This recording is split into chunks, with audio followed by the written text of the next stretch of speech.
নিজের জীবনের বিদায়ের শেষ কথা, এ আমার উম্মত, আমি চলে গেলাম, তোমাদের জন্য রেখে গেলাম, এ নামাজকে কখনো ভুলিও না, এ নামাজকে কখনো ছাড়িও না।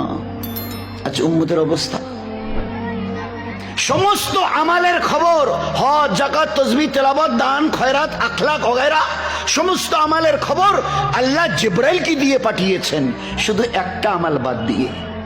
আল্লাহ পাক যখন ইরাদা করেছেন আমি আমার হাবিবের উম্মতকে নামাজ দেব, তখন জিবরাইলকে ডেকে বলেছে একটা আমাল আমি আমার নবীকে তার উম্মতের কাছে পৌঁছাবার জন্য ইরাদা করেছি দেব। এ জিবরাইল, সমস্ত খবর তুমি নিয়ে যেতে পারো, কিন্তু এ খবরটা তোমাকে দিয়ে পাঠানো মুনাসিব ঠিক হবে না, এটা তুমি নিয়ে যেতে পারবে না। আমার নবীকে আসমানে আমার কাছে, সাত আসমানের উপরে আমার কাছে নিয়ে আসো, একটা আমাল।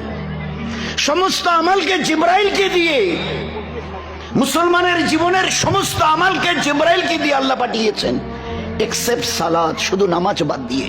জিবরাইল যাও আমার নবীকে আসমানে আমার কাছে পৌঁছাও, আমি নিজে হাতে তাকে দেব, একটি আমাল, এই নামাজ। ওলামায়ে কেরাম বলছেন স্বামী স্ত্রী মিলেছেন বলে হ্যাঁ, শরীর বলে নাপাক, এই অবস্থায় পানি তালাশ করছে দুজনে মিলে, পানি খুঁজতে খুঁজতে দেখে আর 3-4 মিনিট, 2-3 মিনিট দেরি করলে নামাজ কাজা হয়ে যাবে। শরীয়ত বলছে ওই অবস্থায় জমিন থেকে একটা মাটির শুকনো ঢেলা তোলো, তায়াম্মুম করে নাও, আর ওই অবস্থায় নামাজে দাঁড়াও, কবুল আল্লাহ করে নেবে, কিন্তু কাজা করার হুকুম নেই।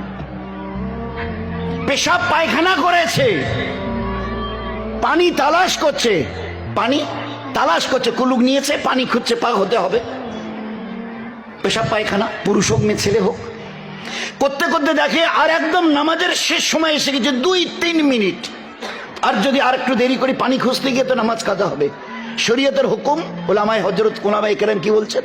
শরীয়তের হুকুম ওই অবস্থায় জমিন দিয়ে একটা মাটির ঢেলা তুলে নাও, তায়াম্মুম করে আল্লাহর ভয়ে ভীত হয়ে নামাজে দাঁড়াও, আল্লাহ কবুল করে নেবে। খবরদার কাজার কথা মনে আনিও না। মা তার বাচ্চা প্রসব করছে, মায়ের ভিতর থেকে একটা বাচ্চা, তার কিছুটা অংশ বার হয়ে এসছে, কিছুটা অংশ বাচ্চার বের হয়ে এসছে, এখনো রক্ত আসেনি।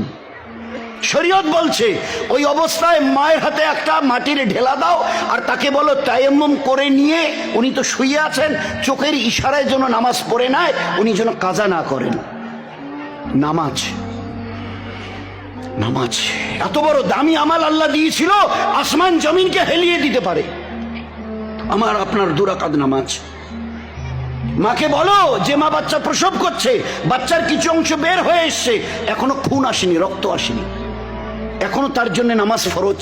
ওই অবস্থায় তায়াম্মুম করে নামাজ, অথচ সবাই জানিয়ে বজমার আমরা, আমাদের মা বোনেরা, নামাজ দাঁড়িয়ে পড়া ফরজ, নামাজের একটা ফরজ দাঁড়ানো। তবে আমি যে দাঁড়াতে পারি না, মাথাটা চক্কর দেয়, বলে বসে পড়ুন। তাহলে আমি যে বসে পড়তে পারি না, পুরো শরীর কাঁপে, তাহলে শুয়ে পড়ুন। তা আমি যে শুয়ে এবারে অন্তত পক্ষে আল্লাহু আকবার বলে হাতটা তো অন্তত এতটুকু তুলতে হবে নিয়ত বাঁধবার জন্যে, তা আমি যে হাত নড়াতেই পারি না।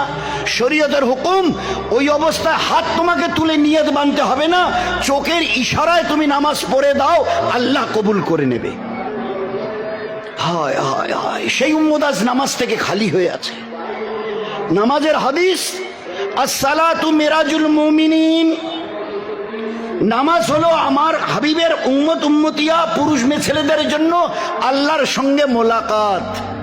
আসসালাতু মিরাজুল মুমিনিন, নামাজকে মেরাজ বলা হয়েছে কেন না, মেরাজের ওই রাতে আল্লাহ পাক নবীজিকে তার নিজের কাছে ডেকে নিয়েছিলেন সাক্ষাতের জন্য।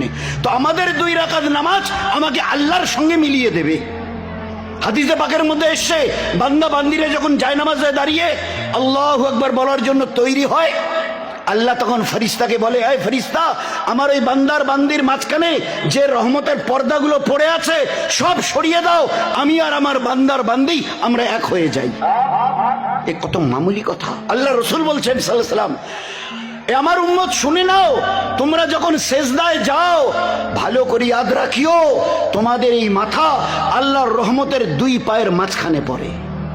আল্লাহ কত কাছে আসে বলো, কত কাছে থাকে, কত কাছে। হুজুর আকরাম সাল্লাল্লাহু আলাইহি ওয়াসাল্লাম জিহাদের ময়দানে দুশমনের সঙ্গে তলোয়ার নিয়ে মোকাবেলা হচ্ছে, আজকের মতো যে অ্যাটম ছোড়াছড়ি নেই, রকেট কামান ওসব, তো তলোয়ার দিয়ে লড়াই হচ্ছে দুশমনের সঙ্গে।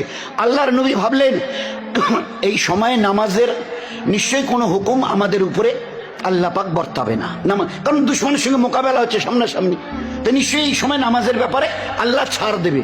আল্লাহর নবী মনে মনে এরকম ভাবছেন, সঙ্গে সঙ্গে জিবরাইল এসে হাজির, সালাম দিয়ে বলছে, ও আল্লাহর পেয়ারা রসুল, শুনে নিন, আপনি যা ভাবছেন আল্লাহ আপনার দিলের খবর আল্লাহ শুনেছেন, দেখেছেন। আপনি ভাবছেন এইরকম দুশমনের মোকাবেলায় তলোয়ার নিয়ে সামনাসামনি যখন মোকাবেলা হচ্ছে এই অবস্থা, হয়তো আজকের জন্য ছাড় পাবো।